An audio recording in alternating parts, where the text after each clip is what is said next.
আজকে আমি এই কাঁচা আমের মাখা করব। গরমকালে আম মাখা খেতে খুব ভালো লাগে।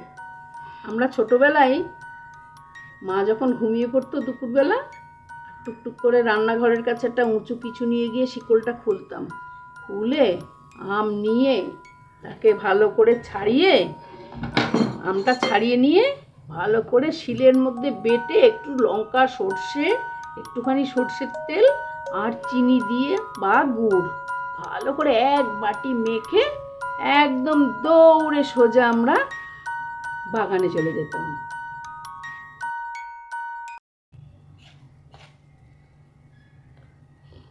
ব্যাস, আমটা আমি ভালো করে ছাড়িয়ে নিলাম, খুব সুন্দর করে আমটা ছাড়িয়ে নিয়েছি। এবার আমি এইটা দিয়ে এখন তো শিল টিলের ব্যাপার নেই, এই গেটরাতে দিয়ে ভালো করে আমটাকে আমি পুড়ে নেব। পুরো বেশিক্ষণ দেখাবেন, বন্ধ করবে।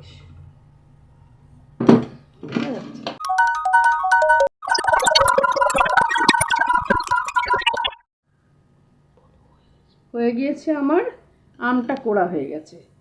কি সুন্দর এটা দিয়ে কেটে নিলাম। আমটা আমি ভালো করে কুড়িয়ে নিয়েছি। এই যে এই সরু জায়গা দিকে কুড়েছি বলে ঠিক একদম বাটা মতো হয়ে গেছে। এবার আমি এখানে একটা লঙ্কা পুড়িয়ে দিচ্ছি, গ্রেট করে দিলাম লঙ্কাটাকে।